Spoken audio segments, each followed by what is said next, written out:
Good morning. This is Richard back at you. We got Mr. Preston's 79 to 81 Pontiac Firebird in the house. It's got a 400 motor in it, 400 transmission. Now I believe it come out with probably a 350 transmission because it did have a different crossmember stuff in it, and we got some modification on the frame and stuff like that. We're going to be showing you in a previous video. So, but anyway, Mr. Preston brought all of his own parts. He got his gasket set, his modulator, his brake band, his reverse band, filter, bearing kit, washer kit. He got his 400 steels. Now we're going to be supplying the bushing kit, the 727 pump gears, and the governor gear. But we got to looking, we noticed that he supplied us with 350 clutches. So we're going to get some 400 clutches that we have over here that we'll build a kit up with and putting some nice clutches in here. But these are physically for a 350 transmission, not a 400. If you notice here, it says it right here. 350 combo high performance kit. Well, he can just send that back and get it. He can, yes, sir. We can even purchase it for him. So not all bad. But anyway, we're going to be putting a 2500 stall converter in here, which we have a B&I converter here. It's what we call a B35 SS 2500. So we're going to be putting that in here. Now this is a lot smaller converter than the standard 400 torque converter. Now some of these, this is a 12-inch converter. Some of these converters look like this. They were factory high stalls. If this rib was missing right here, then it would be a higher stall, probably 1600, something like that. Not very much, but still would be a little bit higher stall. And that's how you can identify them. Got some beautiful fluid here. I'm not even sure really truthfully what's going on with this thing, except it's leaking just about everywhere it can leak, it looks like. So you find out what I did with all my sockets. I went and got them, and what did I do to me?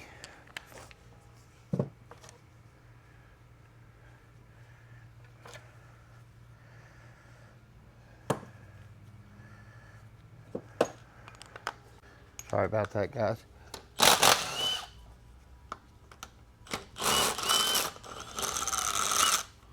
think there's two different size bolts there, and that's the problem I'm having. Let's see what we got here. Looks like a 15 millimeter and a 9/16, so we got something going on. Actually, that's a 13. So we got a 15 and a 13 there. Get him the right kind of bolts in there and get that straightened out for him.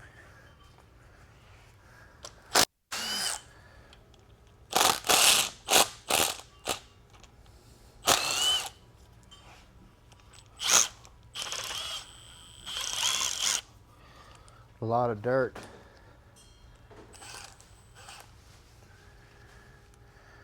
What I got shoved in there now, but something got stuck in my socket.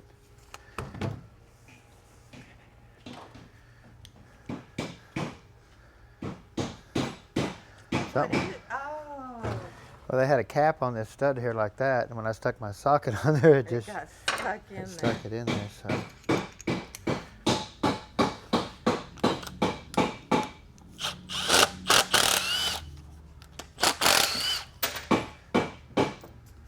Couldn't tell that was there, huh? Had a lot of dirt on it.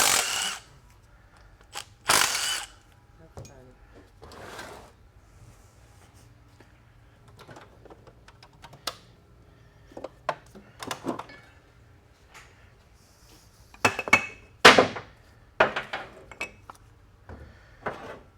And we have our tail housing, bushing, rear seal.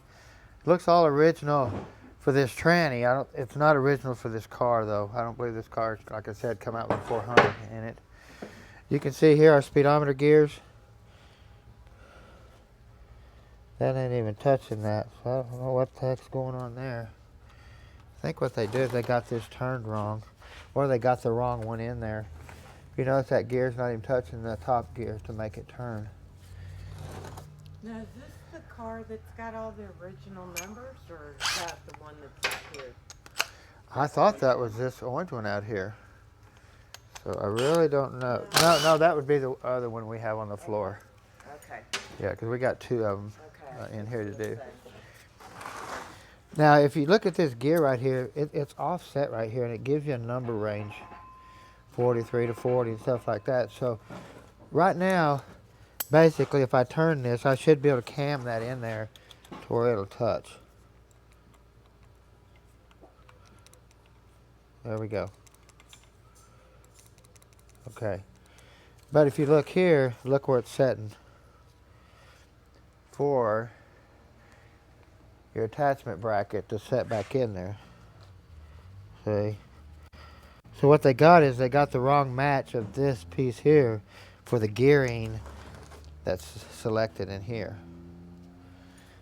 So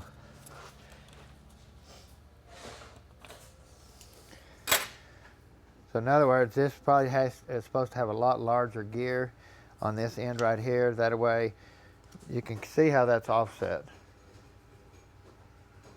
to one side. So like I said, we're putting, I believe, a 308, 309 gear in this car, so I'm not sure where the gearing's going to be on it. What do we got going on over here? Oh my gosh, somebody's building! Hey, we do build in this place. Stuck in our lower Terry planets. Make sure everything is all nice. A lot of things go on here.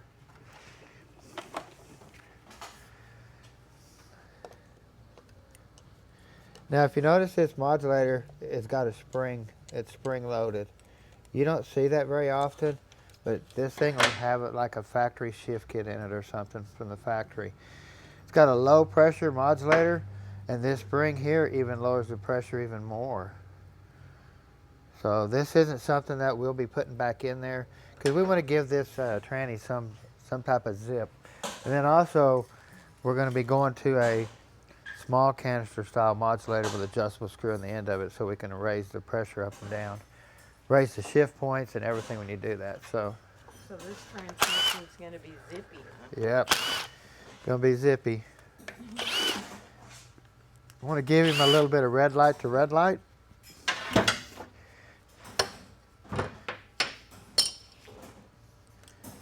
Of course, we have our governor here.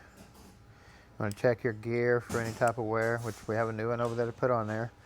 And then you want to make sure this valve slides up and down in there. See that moving? And then you have these paddles that's spring loaded here in the middle.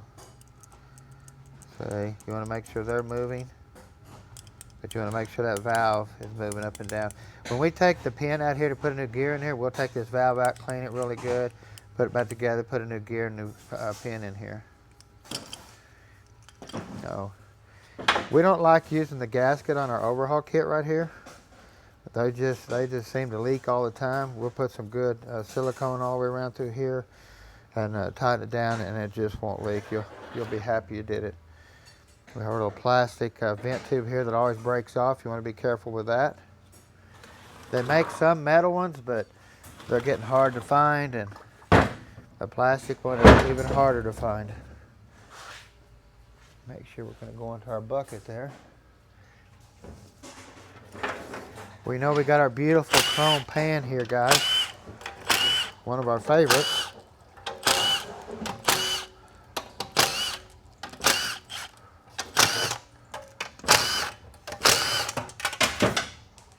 Whoop.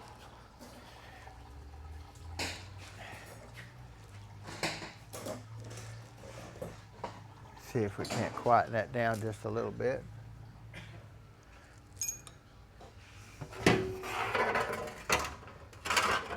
Like I said, it looks like they just put the pan on, so I really wasn't expecting anything in the pan.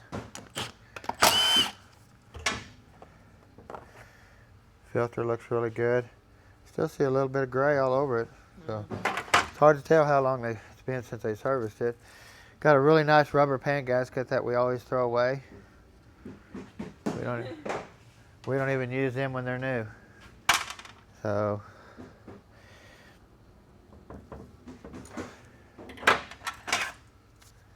and we have our pickup tube for our filter. Now we like to put 2 O-rings here on the neck instead of just the one. Put 2 of them on here, slide it up in there. It seals so much better because up on the neck up here, there's no fluid. It's all air, so then it sucks it through the filter like that. So. And this is our passing gear. Solenoid right here. Basically, there's a switch up on the carburetor or under the dash that goes to the gas pedal. When you put it to the floor, it sends 12 volts down to here and triggers this solenoid, and which will kick it from 3rd gear down to 2nd or from 2nd down to 1st, depending on your mile an hour. So.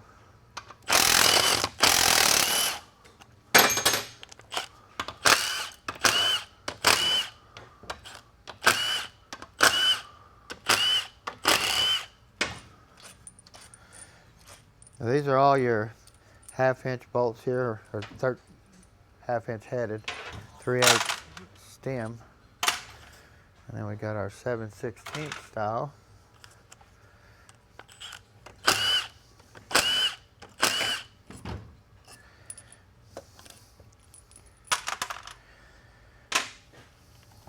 Being that this is the style of car it is, if this tranny come out with it, it could have had this shift kit in there. But even we've done a bunch of the ones that had the 350 transmissions in them. All of them come factory with a shift kit, just about. So, and they were 350 lockups too. So, your gasket in your kit will have 3 gaskets in there. 1 gasket will fit all the trannies, and then the other 2 you got to match. So, you got to be careful. You just don't want to destroy this gasket. You're going to match it up first. Now we're going to be doing some modifications to the valve body, at least giving some type of manual capability. Not fully manual capability, but if he puts it in low gear at 100 miles an hour, it's going to go to low gear. That's a plus, right, Teresa? Well, I don't know. 100 miles an hour sounds pretty, violent. Pretty drastic? Yeah, I'd say Yeah, so. especially 1st gear. Yeah. But you can see here, it's got a shift kit plate in it already. Like I said, we're going to beef this train up just a little bit. We'll look at his kit, see what we can do with it, and we can even physically help this kit a little bit to make it even better. So how can you tell that that's a shift kit plate already? Basically, here's another 400 valve body plate that I've got. See the difference in the colors? Now this one here, the gentleman, it's a friend of mine. He brought me his valve body, his governor, and stuff, and plate, and we're going to modify this and make this fully manual for his, I believe it's his river toy. So the color of the plate is how you tell that that's a shift kit plate? Yep, the way it's anodized. Now some of the Transgo kits, they shift kit plates, they won't be purple like this or blue. They'll look metal, but still they're going to look totally different color. Okay. You'll be able to tell the difference. They'll usually have their name in it or something like that. So. Good to know. Yep, good to know. You know, there's other people out there going, wait a second, how do you tell? Oh, yeah. So I have to think of the right questions to ask. Yeah. Now, of course, we have all of our check balls. Now, if we're going to build a racing one, we'll leave these 2 check balls here out. Put the rest of them in.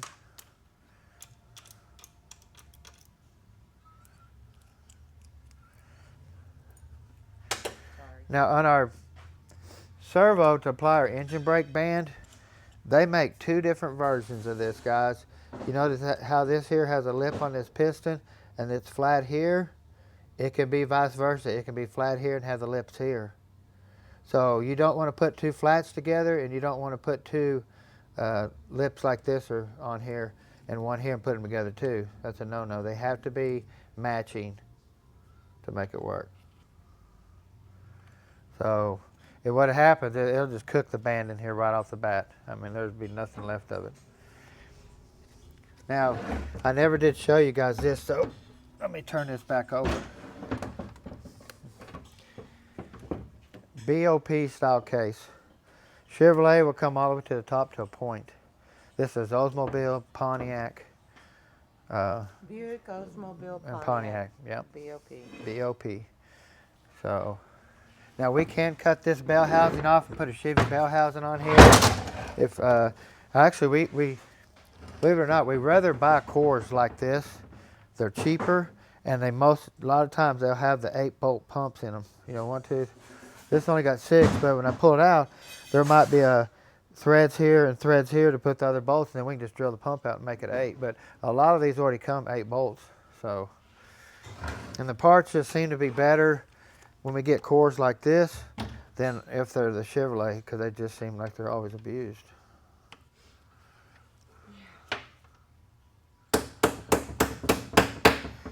You always got to kind of tap that in there. This is your center support right here. This is the what? Center support bolt. It's a hollow bolt. So you always, when you put it back together, you want to flat file this right here, because you're always going to pick it up a little bit right there. Just flat file all this down after you get the new bolt, or the kit won't come with a new bolt, but when you get this bolt back in, just make sure you file that down real good.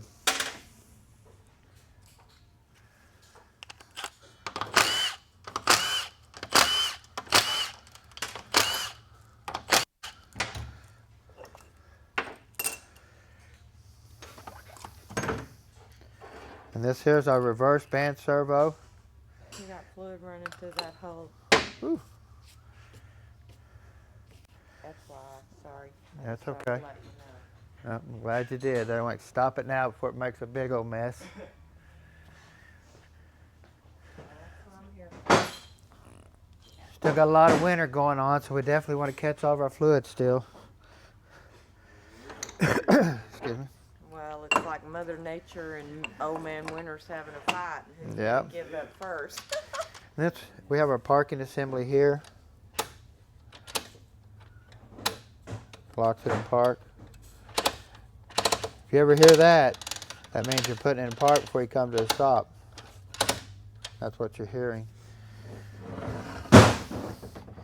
Let's get the pump out and see if we got a good 8-bolt case. Now, even though it's got if it's got an 8-bolt case, we're not going to drill the pump out and make it an 8-bolt pump. We're going to leave it alone. If we were putting an altar bell on it or something like that, then we would. Okay. So let's see what we got. We got 1, 2, 3, 4, 5, 6, 7, 8 bolts. Look at that, guys. 8-bolt case, 6-bolt pump. But if you come in here and look here, the stator's always going to be drilled for 8 bolts every time. It's the pump body itself it isn't. If you come in here and look, see that there? All we got to do is drill that hole out there. Come over here, drill that hole out right there. Next thing, now we can put 8 bolts to mount this pump back in there. Now, do we want to do it on this tranny here? No. We're not cutting the bell housing off or anything like that. But if we were cutting the bell housing off and going to put an altar bell on here, we would drill this pump out. That way we could bolt that new altar bell to the case there with all 8 bolts. So now we got a shift kit spring here. Now this tells me something here too, that this shift kit is probably a factory GM kit, just by the color of the spring and the color of the sealing rings. This is old GM stuff. So if this tranny, if it did come out in this car, we don't know. Something's funky with the cross member on it and stuff. So we really don't know what's going on. We got a selective thrust washer. That way we can set our in clearance from the center support to the front. We got a shift kit pressure regulator spring here. Now why we have the high pressure rings is because the metal sealing rings just will not hold up even to a small shift kit. So they always put high pressure rings in it. Of course, we got on our pump stator, we've got this many links bolts. Look at this. Got one extra long one right there. And it does go in a special place. It goes right here. Next two, and then your next 2 shortest ones. So don't try to stick that there. You'll run it through the front of the pump body. So pretty simple. And then of course, look for wear here. Look for any type of wear here from your suction to your pressure side. Now, if we're going to build a high horsepower race car and we're going to have a lot of converter charge, we're going to come in here and shrink this hole down. We'll tap it, put about 127 thousandths plug in here. We'll tap it, screw it in there, plug it and shrink it down. That way it doesn't build up so much converter pressure under a turbo application on the starting line bumping in or something like that. And next thing you know, you shove the crankshaft forward and knock out the thrust on the motor. So of course on our 400 here, they made multiple thickness of gears, but the average one is a 727 thickness here. You can see here where the converter's been running. So the converter definitely can be spaced back into this pump gear a ton. You can see it's barely hanging on. Of course, when we beef the pressure up on this thing, we definitely want this converter in here grabbing this whole lug on this pump gear. But you want to mic it here, mic this one here, and that way you can get the right gear for your pump, if your pump is good. So pump body looks really good. If you notice here too, guys, you don't see this very often, the way GM come in here and put this little cut right here. A lot of the 400 pumps start starving for oil about right here on the back side of the gear. And next thing you know, you start wearing this out right here. Well, what GM did, this is your pressure regulator valve right here. They come in here and they cut this out to where they can get more oil on the back side of this gear right there. They put a gap. And also it's in your pressure regulator port. That way they can put a lot of oil back here on this gear. Especially when you run a trans brake application, stuff like that, it'll knock this gear out right here every time. And it don't take a whole lot of time to do it. So these are the better pumps to use. Of course, we have our forward drum here. We'll look at for any type of wear on your input shaft where your bushings run.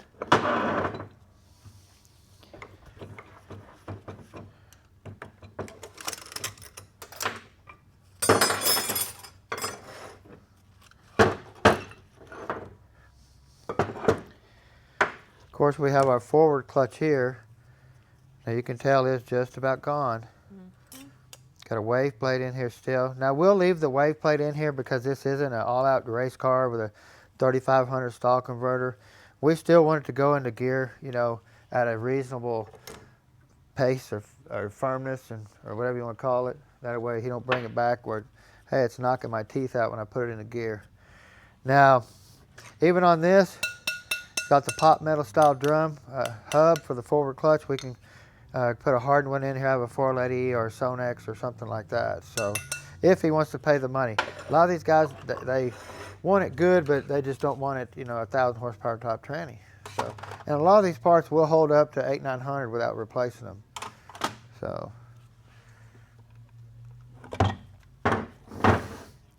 And we have our high reverse clutch here. Now this drum here could have a wave in it too.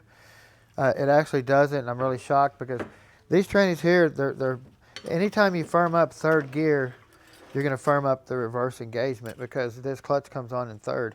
And a lot of them put a wave in here to control that engagement in reverse. So we got a 4 clutch piston in here. We're going to go out in the trailer. We're going to find one that's a little thinner. That way we can put 5 clutches in our high gear. That'll help out a ton just by putting an extra clutch in there. Now, you can hear this squeak. That tells me it just has a normal Sprite style in there.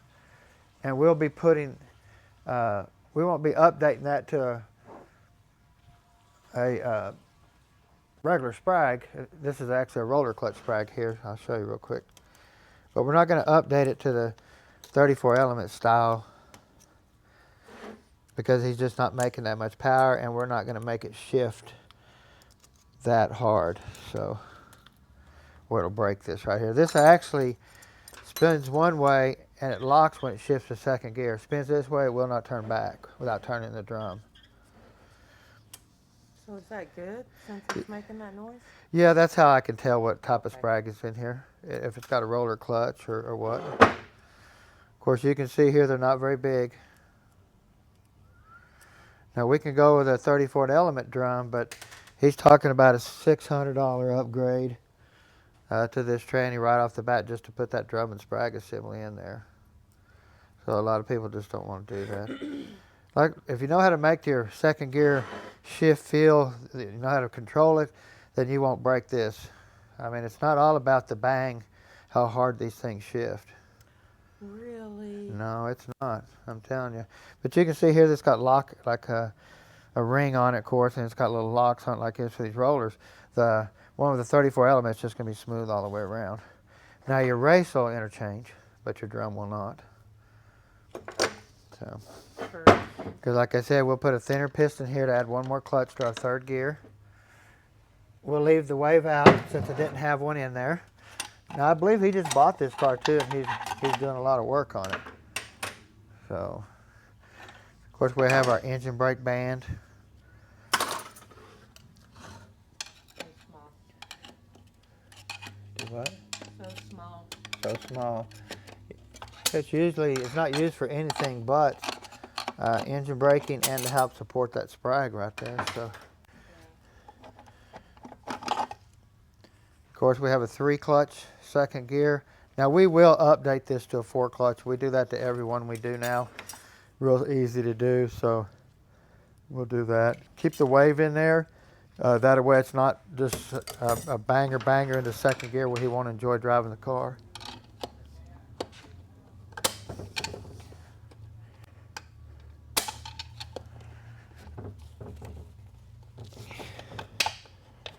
Come on. Oh, that's right. He sprayed himself in the face with fluid. Oh, did he? Yeah. Now we have a bevel snap ring on one side and a flat on the other. Keep this opening out of here. Always try to put it in over here somewhere like that.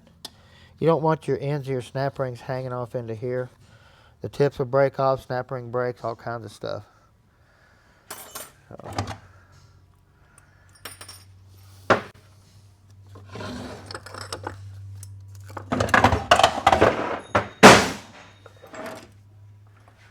Hey, you're being loud over there too. I need to be loud just for a second.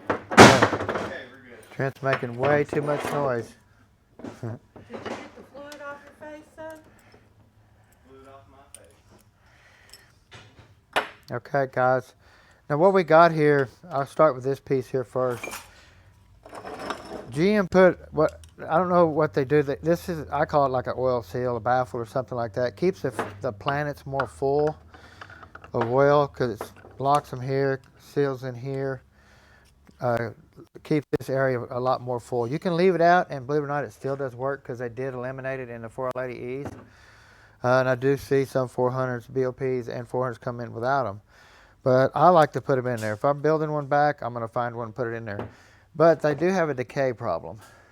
I was thinking to say that one. They don't slowly look very start good. breaking, chiseling after time. And you'll find these pieces in the pan and can't figure out what it is. But it's that plastic ring right there. So they don't make those anymore then. no, you got to find them. Every core that I tear down, I look for them and keep them. It says low battery. Is it recording still? It's still recording. Okay, Sorry, guys. better keep going. Of course, we have our lower sprag assembly here. You want to look here for any type of wear on your gears, wobbling, pin discoloring. We come in here and TIG weld these pins here. That way they don't travel towards the washer, because these are bad about traveling and cutting the washer. So you want to make sure they're lower than the surface here, and then we'll TIG weld them in here. We'll get Trent to do that. Scotch-Brite, not Scotch-Brite, but 180 grit this really good. We like to lock them in the vise over there, and then we'll get in here and do this. Turn it, do this, turn it, and this is some really aggressive paper here. See, a 180 works really good on every drum you do. So, of course, we have our center support. Remember me telling you it had high pressure rings in it, and these are factory. Look at the different colors. Blue, orange, and a yellow. I don't know what they were doing I don't know. back in the day with the colors, but that is factory setup right there. And of course, we have a washer right here that is selective to set your clearance up from your support to the back of the case right here. From here to here, that washer is selective. You can also put shims behind here. We've done it before. If you know how to do it, differential shims, we do use a lot of them on setting clearances and trannies and stuff. So you can actually put a roller bearing back in here, get rid of this washer even. Of course, our sun gear, you want to look for any type of wear here. 90% of the time we change them. And you want to make sure you have a 2 ring, a 2 groove. 480Es had a 4 groove. So you got to be really careful. You start swapping parts around and stuff. Yeah, you only have 20% battery. I wonder what happened to my phone. I could have swore I charged it last night. There's no way. Yeah. That football game must have caught you off guard. Yeah. Now, some of these lower planter assemblies will take a flat snap ring, or some of them will take a bevel. So you got to watch that too. You start messing around with them. The groove's different in the planetary, right here where the snap ring goes. So you'll run into that type of stuff.